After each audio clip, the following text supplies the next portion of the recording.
Hi, welcome to the W.P.I map tour. My name is Alex. I'll be your tour guide for today.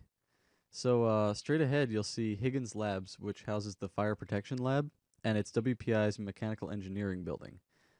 And then straight ahead, you'll actually see the Campus Center, which has one of the most important features us students need during midterms and finals, Dunkin' Donuts. No, really, it has a bookstore, student organization offices, lounge areas, things like that.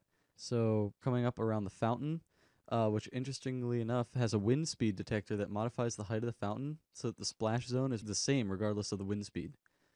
On your left, you'll see Olin Hall, which is the primary physics building on campus, named after Franklin Olin, a chemical industrialist, and has a huge lecture hall which seats 208 students and has speakers and events come in all the time, and some introductory courses are held there. And you can see that we're coming around the back here of the campus center.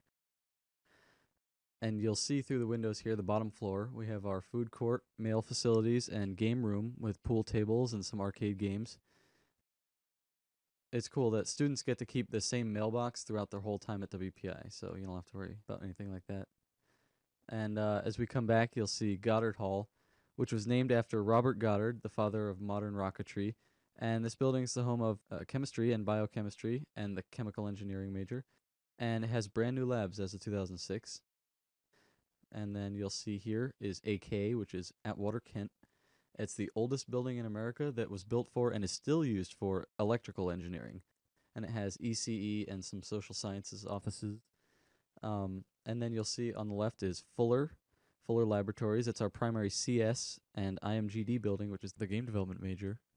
And it houses the ATC, the Academic Technology Center, and the help desk, which can help you if you need anything. And there's a large lecture hall that shows films every Sunday night, so that's always fun. And you'll see Salisbury Labs here on the right, WPI's third building. It has biotechnology, biomedical engineering, and humanities and arts. And it has a greenhouse on the second floor. And you'll see on our left is the Project Center, or the CDC, the Career Development Center. That's important for undergraduates. They have a running database that connects jobs with your resume, so it's good to have them there, whenever you need it. Stratton Hall here behind us, it's WPI's math building. And coming up is Washburn Labs, which is one of the first two buildings here at WPI, and it has manufacturing engineering and material sciences, and the Department of Management, actually. And you'll see that we're coming around to Boynton Hall, which is the other first building at WPI. Now it has administrative offices for the provost and the president, things like that. And if you look, Washburn and Boynton Hall, if you notice they face away from each other, this is because John Boynton and Ichabod Washburn, they hated each other. And Boynton really wanted theory only at WPI, and Washburn wanted practice only. And together, the two buildings became a symbol for WPI's philosophy. It's a balance between theory and practice known as the Two Towers tradition. And as we come down the hill here, you'll see Gordon Library, which contains a lot of electronic resources as well as physical resources that a library would have. And you're able to borrow books from the Worcester Consortium and other libraries in the area. And there's tech suites on reserve for group meetings if you need those. There's even private study rooms, which come in handy during finals when you just want to find a quiet place and your roommates are loud and annoying. And you see we're coming down the hill. There's right ahead of us is Caven Hall. That's WPI's Civil and Environmental Engineering building. Pretty interesting place. And as we turn around here, you can see East Hall, which is currently in development, but it's our new residential building here. And it's classified as an environmentally friendly green building with a silver rating. It's going to have upperclassmen dorms with private tech suites per floor. That's pretty cool. And then you'll see Founders here up on the left is the home of the Goat's Head restaurant and also a convenience store on the bottom floor with and the whole building has room for 229 upperclassmen students, so that's a good place. You can, it's right downstairs. You can get food. There's laundry in the basement. It's very convenient. And that's situated right next to another dorm, Institute Hall, which is a freshman res hall, houses 70 students, and you could be in a single or a double or a triple, as with most of the res halls. And as we come up the hill here, you'll notice that Worcester is a pretty hilly city. You'll definitely get your exercise walking up to class every day, that's for sure. So I'm sure you noticed by now that you've been riding around campus on this Segway transport vehicle. It looks like you've gotten used to it pretty quickly. And interestingly enough, the campus police, they ride around campus sometimes on the segways, protecting us and keeping us safe in the city of Worcester. So as we crest the hill, you'll see Earl Bridge, which was initially built to cross that busy street below, and it's now used as a graduation ritual. As a freshman, you cross the bridge to receive your orientation package, and then you cross back over as a senior during graduation.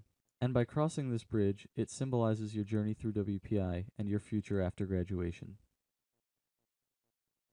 As we come over the bridge, you'll see here is Alden Hall, W.P.I.'s music building, and that houses mask and choir, orchestra, bands, ensembles.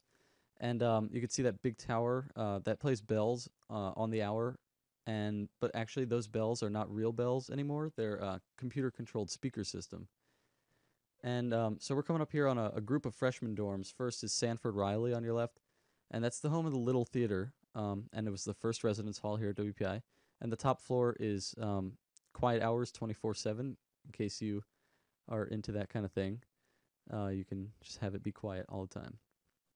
And then on our right is Daniels Hall. It's the next res hall, which contains plant services, the registrar, network operations, and some other administrative offices, and some tutoring rooms. And then on your left, you'll see the Fuller and Ellsworth apartments. Those are for upperclassmen, and those are townhouses that contain private kitchens in rooms of 2, 3, 5, or 7. And they include living rooms. It's nice that you don't have to be on a meal plan if you enjoy cooking.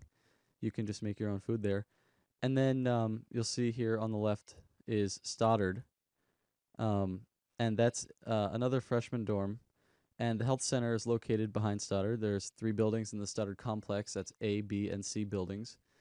And then you'll see we're going to Morgan Hall here, where Chartwell's Dining Hall is located, the main dining facility on campus, which is also known as DACA because of the previous food service company there, the Dining and Kitchen Association. And we're coming up here on the Quad area, which holds lots of events like Quad Fest and the Winter Carnival. Straight ahead is Harrington Auditorium. It's a 2,800-seat gym with squash and racquetball courts, and it's the home of ROTC. And right next to it is Alumni Gym. It has a full exercise equipment area for staff and faculty and students, and has locker rooms and a full-size swimming pool. And finally, we make our way back to the Bartlett Center, which is the home of admissions and financial aid. And it's the welcome center for campus visitors and prospective students. So as we make our way back, I hope you had a good time on the tour. Feel free to walk around campus, check things out for yourself. All right, see you later.